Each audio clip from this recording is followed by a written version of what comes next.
हैं। कौन सी कहानी सुना रहे हैं? देखो किताब, इतनी बड़ी किताब आपने इससे पहले देखी क्या? नहीं। तो ये किताब जो हम पढ़ा रहे हैं खिचड़ी, तो इसमें से आपको शब्द कैसा दिख रहा है? छोटा बड़ा? बड़ा दिख रहा है ना, इसलिए हम आज इस किताब में से आपको पढ़ाएंगे। तो आज ये कहानी जो मैं पढ़ा रही हूँ इसमें बहुत ही तो सुंदर चित्र हैं, और चित्र बनाए हैं दुर्गाबाई व्याम ने, और इसका प्रस्तुति है जितेंद्र कुमार ने। ये एक लोक कथा है जो पुराने हमारे दादा बाबा जो कहते थे, उनकी एक कहानी है, और बहुत मज़ेदार कहानी है ये, है ना। अब देखो मेरे को बिना चश्मे के दिखता नहीं है, लेकिन आज मैं आपको ये कहानी बिना चश्मे के पढ़ाने जा रही हूँ। कहानी है खिचड़ी। देखो, एक बार बिरजू अपने ससुराल गया। बिरजू की सासू माँ ने उसे चावल और दाल से बनी एक चीज़ खिलाई। बिरजू को उसका स्वाद बहुत अच्छा लगा। उसने पूछा, सासू माँ इसका क्या नाम है? सासू बोली, इसका नाम है खिचड़ी। देखो खिचड़ी है ना। बिरजू ने सोचा, वापस घर जाकर मैं खिचड़ी ही खाऊंगा, लेकिन कहीं नाम ना भूल जाऊं, इसलिए वह क्या बोलता हुआ गया रास्ते में? खिचड़ी खिचड़ी। क्या बोलता हुआ गया? देखो ये बिरजू जा रहा है और खिचड़ी बोलता हुआ जा रहा है। देखो, और इसके क्या लटका हुआ है? पोटली। पोटली है ये, पोटली पहले बांध के जाते थे ऐसे, पुराने जमाने की कहानी है ये। चलते चलते बिरजू का पैर फिसल गया और वह एक खड्डे में जा गिरा, और उसे झटका लगा, और झटके में हड़बड़ाकर जब बिरजू खिचड़ी के बदले अब क्या बोलने लगा,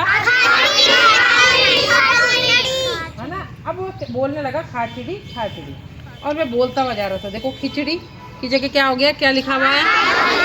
देखो खी की मात्रा ये ची पे चली गई, है ना, ई की मात्रा। अब वो खाचड़ी खाचड़ी बोल रहा था, और रास्ते में एक किसान अपने खेत में मक्के के बीज बो रहा था। उसे खाचड़ी खाचड़ी सुनकर उसको बहुत गुस्सा आया। किसको? किसान को गुस्सा क्यों आया होगा? क्योंकि खाचड़ी कहने से उसको क्या हो रहा था? नुकसान हो रहा था। क्या हो रहा था? नुकसान। किसान बोला, मैं तो बीज उगा रहा हूँ, और ये है कि कहता जा रहा है खाचड़ी खाचड़ी। ठहर जा, अभी बताता हूँ। और वह डंडा लेकर बिरजू के पीछे भागने लगा। बिरजू घबरा कर बोला, फिर मैं क्या बोलूं? किसान बोला, बोल उड़ चिड़ी। देखो उड़ चिड़ी लिखा हुआ है ना। अब बिरजू क्या बोलने लगा था?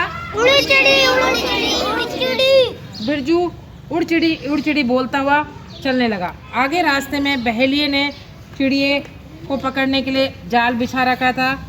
उसे उड़ चिड़ी सुनकर बहुत ही गुस्सा आया। देखो ये बहेलिया है, खड़ा है, और ये चिड़ियों को फंसाने के लिए इसने क्या बना रखा है? जाल बना रखा है, जाल। और इस प्रकार से वह जाल में चिड़ियाँ फंसा रहा था। लेकिन बिरजू क्या बोलता जा रहा था? उड़ चिड़ी। बहेलिया बोला, मैं तो चिड़ियों को पकड़ रहा हूँ, और ये कहता जा रहा है उड़ चिड़ी। ठहर जा, अभी बताता हूँ। वह भी बिरजू के पीछे दौड़ा। बिरजू घबरा कर बोला, फिर मैं क्या बोलूँ? बहेलिया बोला, बोल बैठ चिड़ी। क्या बोलो? अब बिरजू बैठ चिड़ी बोलता हुआ जा रहा था। चलते चलते उसको भूख लगी, और बिरजू एक होटल में बैठ गया और बोला, मैं बैठ चिड़ी खाऊंगा। होटल में किसी को समझ में नहीं आ रहा था कि वह क्या मांग रहा है। बैठ चिड़ी कोई होता है कि खाने की चीज़, इसलिए वहाँ किसी को समझ में नहीं आ रहा था। देखो ये बैठ गया, मगर बिरजू बैठ चिड़ी की ही रट लगाए जा रहा था। होटल वालों को गुस्सा आ गया, उन्होंने बिरजू को जमकर पिटाई कर दी। इतने में बिरजू की माँ भी वहाँ आ गई। माँ बोली, अरे तुमने तो पीट कर मेरे बेटे की खिचड़ी ही बना दी। खिचड़ी सुनकर बिरजू को खुश हो गया, और उसको याद आ गया, हाँ मैं खिचड़ी तो कह रहा था, खिचड़ी खानी है मुझे। देखो खिचड़ी। अब वह क्या बोल रहा था? खिचड़ी। अब उसको अपना नाम याद आ गया था ना। तो ये कहानी कैसी लगी आपको? क्यों अच्छी लगी ये कहानी? याद हो गई क्या बच्चों को? सब बच्चों को याद हो गई? अच्छा ये बताओ, हर कहानी कुछ ना कुछ बात कहती है, तो ये कहानी भी कुछ ना कुछ संदेश दे रही होगी। तो क्या संदेश दे रही है? क्या आपको संदेश मिल रहा है इसमें? बताओ, कौन बताएगा? बड़े बच्चे बताएं कि क्या सीखा आपने इससे? मैम कोई भी बात सुननी चाहिए तो ध्यान लगा के सुननी चाहिए, इधर उधर। हाँ, ध्यान लगा के सुननी चाहिए, तो फिर हमें याद रहेगी। लेकिन बेचारा वो तो क्या गिर गया इसलिए भूल गया, है ना। लेकिन उसको अंत में, कहानी के अंत में वो बात याद आ जाती है, खिचड़ी।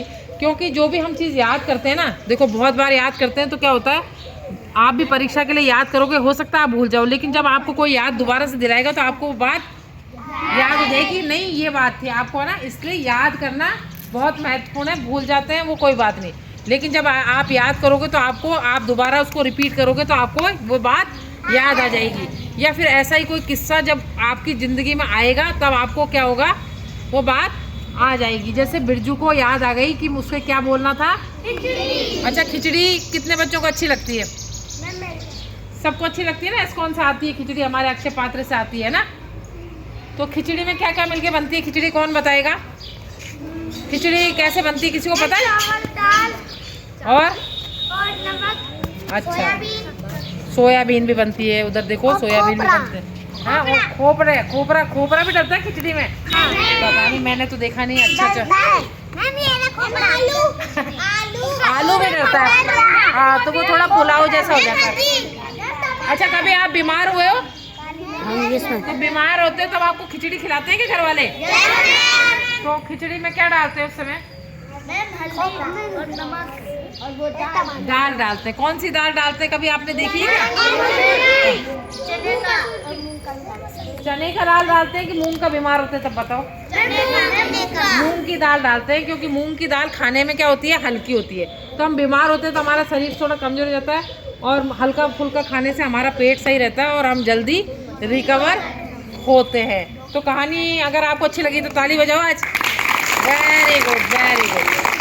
अब हम अगले शनिवार को फिर एक ऐसी कहानी सुनेंगे, और इस किताब को कितने बच्चे पढ़ेंगे बताओ? अच्छा, ठीक है, थैंक यू, थैंक यू।